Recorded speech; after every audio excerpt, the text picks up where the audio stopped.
జీవన వికాసానికి శ్రీ రామకృష్ణ ప్రభ యూట్యూబ్ ఛానల్ను చూడండి, సబ్స్క్రైబ్ చేసుకోండి. ఆబాల గోపాలాన్ని అలరించే శ్రీ రామకృష్ణ ప్రభ మాసపత్రికను చదవండి, చదివించండి.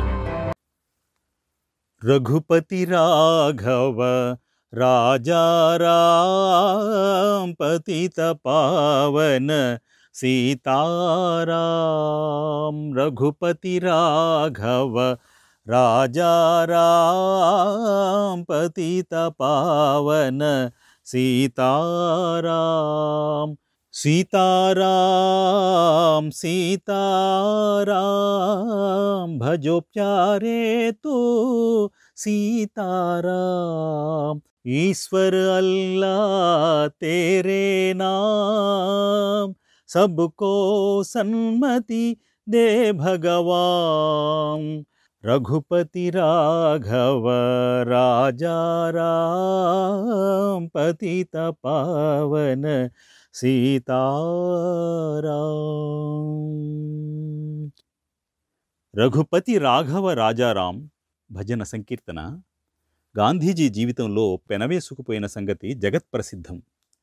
రామనామం గాంధీజీ పాలిట దివ్య ఔషధం. గాంధీ చిన్నతనంలో కుటుంబంతో కలిసి దేవాలయానికి వెళ్ళేవాడు. కానీ దేవాలయంలో జరిగే విషయాలు కొన్నింటిని అవినీతికరంగా భావించిన గాంధీ దేవాలయాల పట్ల ఉదాసీనత కనపరిచేవాడు. గుడిని అపవిత్రం చేయకుంటే గుగ్గిలం వేసినంత పుణ్యం కదా. దేవాలయంలో అలవడని దైవభక్తి ఇంట్లో పని మనిషి వల్ల గాంధీకి అలవడింది. గాంధీకి చిన్నతనంలో దొంగలన్నా దెయ్యాలన్నా అమిత భయం. రాత్రివేళ గడప దాటేవాడు కాదు. ఇలాంటి మనస్తత్వం ఉన్న గాంధీకి వారి కుటుంబదాసి ఓ మంచి మాట చెప్పింది. భూత ప్రేతాదుల భయానికి రామనామస్మరణం మంచి మందు అని బోధించింది. పని మనిషి చెప్పిన దానిపై నమ్మకం కలిగిన వాడే భూత ప్రేతాదుల భయం పోయేందుకు గాంధీ రామనామ జపం మొదలుపెట్టాడు. గాంధీ పినతండ్రి కుమారుడు కూడా రామభక్తుడు. అతడు గాంధీకి రామరక్షాస్తోత్రం నేర్పే ఏర్పాటు చేశాడు. ఇక గాంధీ ప్రతిరోజు ప్రాతకాలంలో స్నానానంతరం రామనామ స్తోత్రం జపించేవాడు. గాంధీ పోర్బందర్లో ఉన్నప్పుడు అక్కడి రామాలయంలో రోజు రాత్రిపూట రామాయణ పారాయణం జరిగేది. భీలేశ్వరుకు చెందిన పరమభక్తుడైన లాఘు మహారాజ్ రామాయణం వినిపిస్తూ ఉండేవారు. ఆ మహానుభావుడు రామాయణాన్ని ఎంతో భక్తి పారవస్యంతో చెప్పేవారు. శ్రోతలు తన్మయత్వంతో వింటూ ఉండేవారు. ఈ రామాయణ పారాయణానికి గాంధీ ప్రతినిత్యం వెళ్ళి ఆనందంతో వినేవాడు. అప్పటికి గాంధీ వయస్సు 13 ఏళ్లు. రామాయణ పారాయణం విన్న గాంధీకి రామనామం పట్ల అత్యంత అభిరుచి ఏర్పడింది. పని మనిషి ప్రేరణతో హృదయంలో నాటుకున్న రామనామ బీజం వలనే తన జీవితాంతం రామనామాన్ని జపించాడు. ఈ విధంగా రామనామం గాంధీ పాలిట దివ్యౌషధమైంది.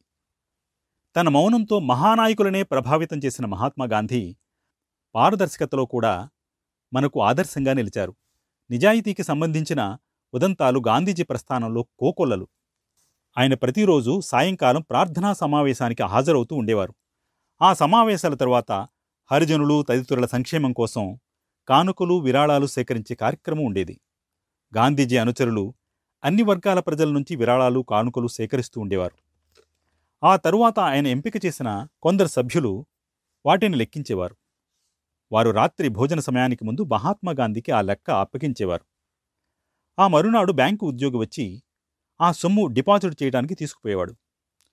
ఒకసారి ఆ బ్యాంకు ఉద్యోగి వచ్చేటప్పటికీ అతనికి అప్పగించిన సొమ్ముకు ఆ ముందు రాత్రి గాంధీజీకి లెక్క అప్పగించిన దానికి మధ్య కొన్ని పైసాలు తేడా వచ్చింది. ఆ విషయం విని మహాత్ముడు ఎంతో బాధపడ్డారు. ఆ రోజంతా ఆయన నిరాహారుడుగాని ఉండిపోయారు. అది బీదవాళ్ల కోసం సేకరించిన విరాళమని, దానిలో ఒక్క పైసా కూడా తేడా కలిగించే అధికారం మనకు లేదని పశ్చాత్తాపడ్డారు. ప్రజా జీవితంలో పారదర్శకతకు ఇది అద్వితీయమైన ఉదాహరణ.